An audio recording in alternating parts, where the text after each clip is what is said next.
One SKS was responsible for perhaps the greatest one-man, one-day rampage in PLA history. Hello, friends. Welcome to Type 56, the story of China's army. I'm Jason Clower. This is a course about why the PLA deliberately chose and kept obsolescent weapons, specifically like the Type 56 SKS carbine. As you know, if you watch this channel, the PLA was always motivated by this vision that they would hold off an enemy with greatly superior firepower at long range using their SKS carbines. But friends, there was one day and one engagement in which one outstanding PLA infantryman brought to life 25 years of PLA mythology and fantasy about what could be done with the humble SKS carbine to pick apart a greatly superior enemy with the ultimate economy of fire. That day was September 21st, 1979. But friends, the great irony is that the greatest day for the SKS in the history of the world came about 3 days after finally every last decision maker in the PLA unanimously agreed that that carbine had to go. See, friends, as you know if you watch this channel, by about day 3 of China's self-defensive counterattack or invasion, everybody in the PLA agreed unanimously that the carbine was useless to them anymore, and they should be getting at least a Type 56 Kalashnikov into every pair of hands they could in the PLA. Now, of course, they were still burdened with lots of carbines, and in the meantime, there are a lot of PLA soldiers who are simply going to have to make do as best they could with the SKS carbine. That's how it came to pass that one SKS was responsible for perhaps the greatest one-man, one-day rampage in PLA history. That SKS belonged to one young man named Yenlong. He had only been in the service for 11 months, and he had one very interesting trait for a Chinese soldier. He could barely speak Chinese. He came from a minority ethnicity called the Dai people, Daizhu, who live in Yunnan province, who are not Han Chinese. Their language isn't even related to Han Chinese, and lived in a largely autonomous part of Yunnan where they mostly interacted with other Dai people and lived their lives in the Dai language. So when Yenlong joined the PLA, he was not just learning to soldier, he was also learning to speak Chinese. So he was taken under the wing of the squad's light machine gunner, a guy named Yang Changlong, who happened to understand the Dai language.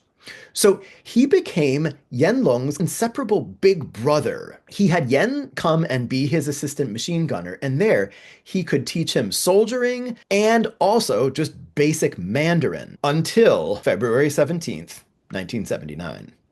That was the first day of the Vietnam War, when Yenlong's 40th Division was supposed to sweep through Lao Cai. Just to get a few kilometers into Vietnamese territory cost them days and a lot of casualties. And tragically, for young Yenlong, those casualties included his mentor and interpreter, Yang Changlong. Yen was now kind of lost. Where before he'd been a touchingly earnest boy, now he was vengeful.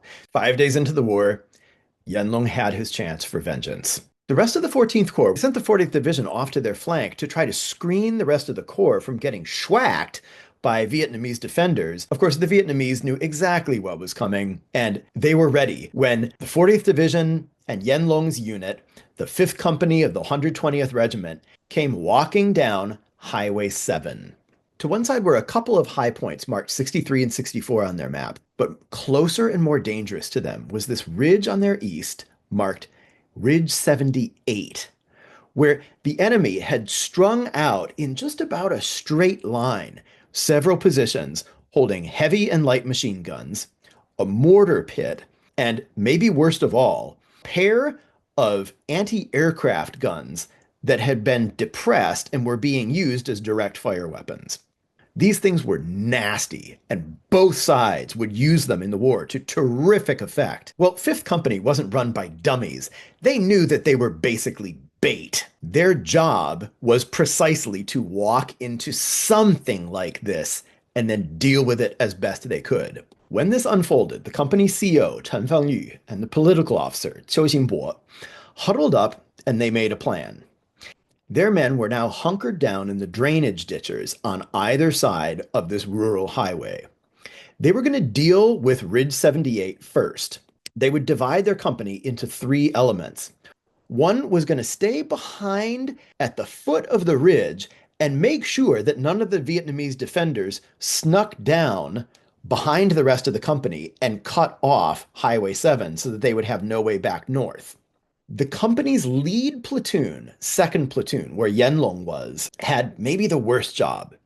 They were going to have to go and occupy this minor hill sitting in front of and below the fearsome Ridge 78 and try to keep them busy while the CO and the political officer led the main body of the company around on a long flanking attack across the front of the ridge, trying to find a good place from which they could attack in relative safety and concealment. Was this a good plan? No. There were no good plans at this stage. They simply had to find the least awful one and then execute it right away. The leader of 2nd Platoon, named Pang Kunhua, was assigned to gather a total of 71 men and move them up this low hill where they were going to be defilated by the heavy weapons on that ridge. And they were under orders: dig in and stay put.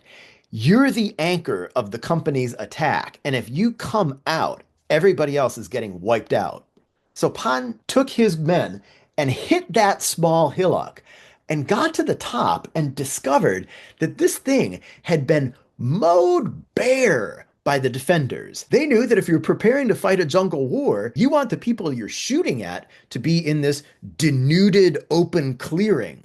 So that's all they left on top of that little hill. This complicated things greatly for Lieutenant Pan, who suddenly started calling to his men, crowd this way, trying to scooch his men to their right, where there was the most foliage left and they had the best chance of survival against the mortar shells that now began dropping on them from Ridge 78. When those mortars started hitting, whump, whump, whump, whump, they made a lot of noise and a heck of a lot of dust. Young Yenlong, who's still figuring out the Chinese language, did what he was trained to do. He flattened down and waited for the mortar shells to pass. And when he raised his head, he found no one. In the commotion and all the dust, Yen had gotten left behind. It didn't take long for Yen's squad leader to find out that he had a man missing. But then all of a sudden their squad leader had something much more pressing to think about. Lieutenant Pan, the platoon leader, had almost just been cut in half with one of those anti-aircraft rounds. With his dying breaths, he turned over command of that little hill position to the squad leader, Wen Shuli. When Wen finally got word back from the people that he'd sent looking for Yen that they hadn't found anyone, he had his surviving men scurrying to dig into that hillside because they weren't going to let it go. They were getting hit with everything. Those anti-aircraft guns that had just chopped the platoon leader in half were still raining down hellfire. And now, from on the ridge, the heavy machine guns were finding their way through the remnants of foliage that 2nd Squad was trying to hide in. By rights, this should have been the end of it. The poor squad leader, who's now in charge of this big platoon-sized fandango, knows by now from radio contact that the company commander's desperate attempt at a flanking attack is not going well. But squad leader, now platoon leader Wen, was not going to give up. Dig, dig, dig, dig, dig, hunker down, and at the very least, don't get thrown off that hill. As he was seen to his men, one of his assistants comes along and pulls at his elbow, and Wen must have been like, "What is it now?" And the assistant said, "The machine gun fire. It's lightening up." Well, what, did they find a better target? So Wen looks up, and sure enough, where before the whole ridge was a mass of muzzle flashes, each sending large caliber hate their way, now the machine guns on the ridge line are searching off to their left. Friends, there's nobody left over there. Second platoon pulled everybody over for there because it was just a wide open, naked death zone. But now the Vietnamese machine guns are tearing the heck out of it. And then they keep migrating farther. They go off the left side of the hill, down into the valley below. And it's like they're mulching foliage out there. Did the company commander get lost? Is he down there in the valley now, getting picked apart? Is that how bad things have gotten? There's no fire coming back out of the ravine, but wait, there is. Pung, pung. One or two shots coming from an SKS carbine. You can tell that it's an SKS. Sure, everybody's firing the same 7.62 by 39 cartridge, but it sounds different out of an SKS. Different barrel length. Pung, pung. And then dragon's roar coming off the hill again, messing up everything. And Wen realizes whatever is shooting at the enemy, they're more worried about it than they are about us, and they can't find it. The heavy machine guns now are kind of searching, and they've got the light machine guns tilted up where they're kind of like showering fire, spreading this big beaten zone like somebody with a garden hose. And Wen realizes someone's sniping at them and they have no idea where he is. Wen is confused because he knows there's no one out there. He actually gets on the radio now and he calls up the company political officer who's with the main body and is preparing to lead like Pickett's charge up this hill. And Wen asks the political officer, "Sir, do we have friendly units in contact?" And the political officer is like, "No, but it's worth asking, isn't it? This whole day has become such a farrago." The PO, political officer, calls regiment and asks the same question. "Do we have friendly units out here?" And regiment radios back, "Negative. You, 5th Company, are the only friendly forces near you." Well, whatever is happening, maybe it's the Maoist shoemakers' elves come to attack the Vietnamese for them. Up at the hilltop, in the meantime, the Vietnamese are more confused than anybody else. From Wen's position down on that much afflicted little hilltop, he now realizes the Vietnamese defenders aren't even shooting in their general direction anymore. They're actually like turning past their right flank, kind of shooting at their own 4 or 5 o'clock.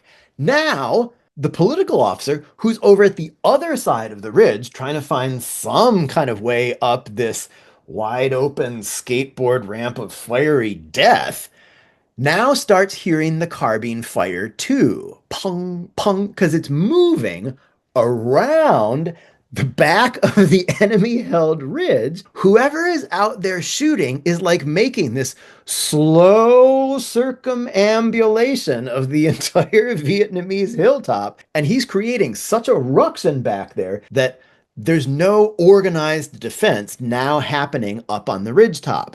The Vietnamese heavy weapons are starting to slow down. An experienced ear would wonder, maybe their crews are dead. Maybe the gunners keep getting shot out from behind these mortars and heavy machine guns. The political officer and the company officer look at each other like, "Are you thinking what I'm thinking?"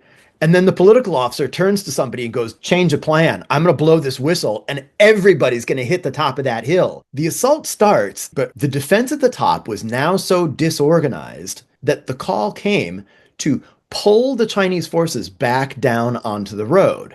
After all, their job was to open the road, not go and buy real estate in the Vietnamese highlands. So the last surprising thing that happened was that when they withdrew back down to the road, they weren't harried by the Vietnamese forces. The guns up there had gone virtually quiet. Wen's 2nd platoon that had been holding on with a death grip to their little hilltop didn't have to fire and maneuver one leg after another back down their hill.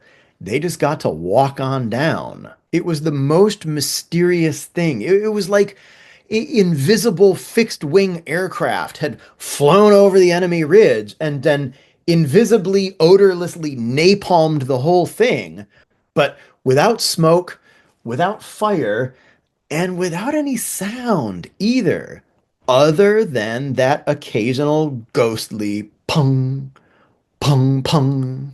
Well, friends, you know where this is going. When the officers got back down near Highway 7, they had been through a 4.5 hour slugfest that was completely one-sided. They'd been getting pasted. They'd had little way to return fire or do anything except look for a hole in the ground or a piece of shrubbery where they could manage not to get lit up. But some invisible force had done their fighting for them, except nobody from regiment all the way up to corps knew who this was. It was now that Wen Shuli, the squad leader who'd been doing the job of a platoon leader all day, finally gets a yell saying, "Sir, we found him. We found Yenlong." Well, there's another thing that makes zero sense.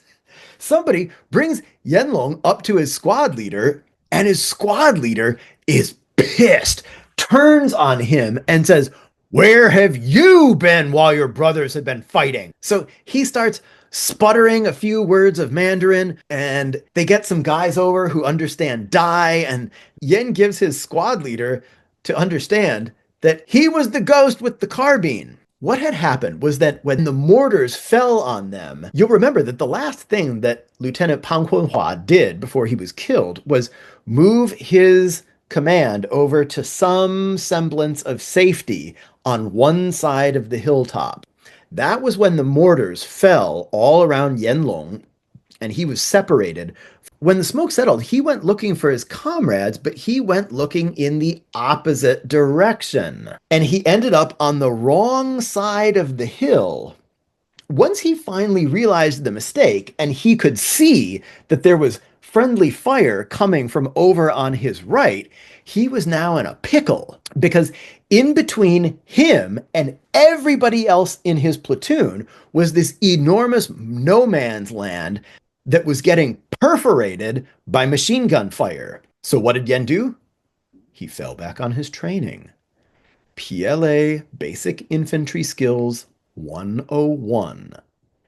If you are separated from your unit, you will fight alone.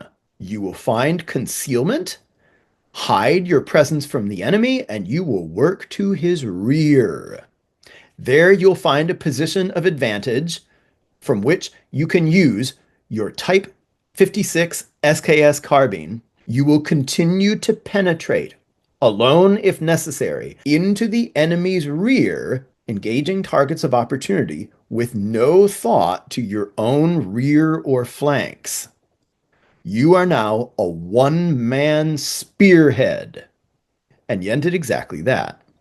The first targets that he found were working one of those nasty anti-air machine guns. The Vietnamese knew that they would be shooting at Chinese troop bodies below them on Highway 7. And in their rear, they had defoliated the surrounding land to deny any concealment to flankers. What they didn't realize was that in Yenlong, they had a single lone leaker, and he was right under their noses, hiding in the grasses around them, not down in the ravine, not in the far-off remaining foliage that they were tearing up with their heavy weapons, doing reconnaissance by fire, but not much more than 100 meters away.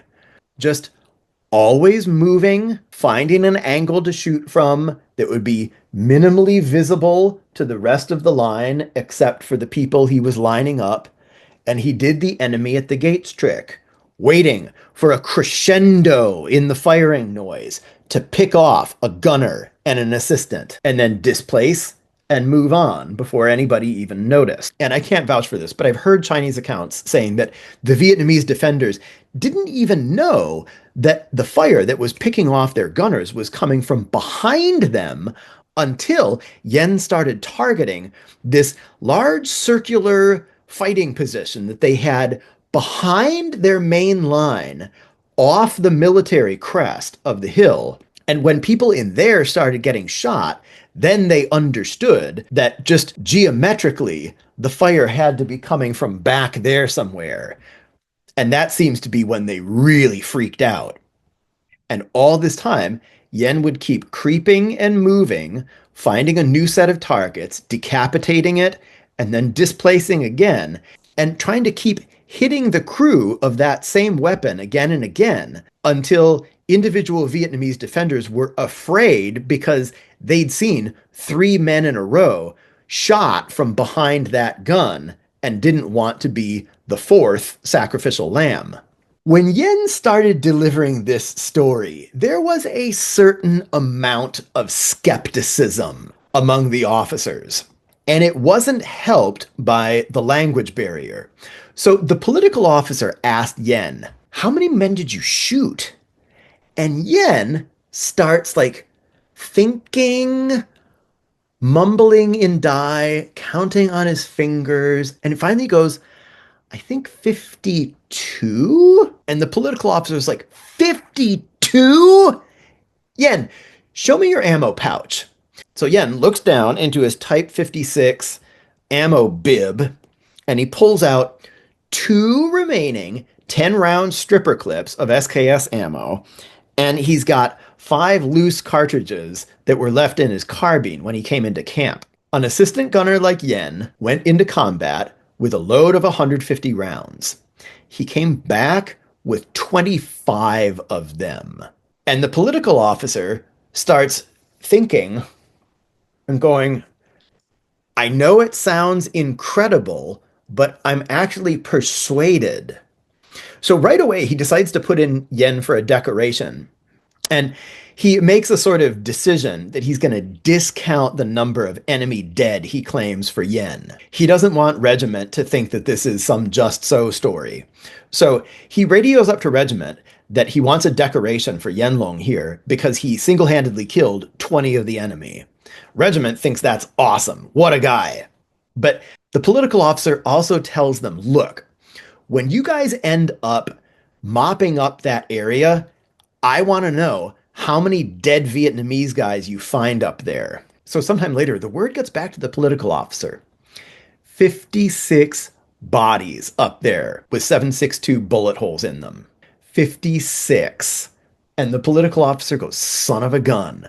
Not only did he not inflate his story, he actually lowballed it. And that was how Yenlong became the most famous and proficient user of the SKS ever, and a hero of the First Order of Merit, Gong. That award was given to him posthumously.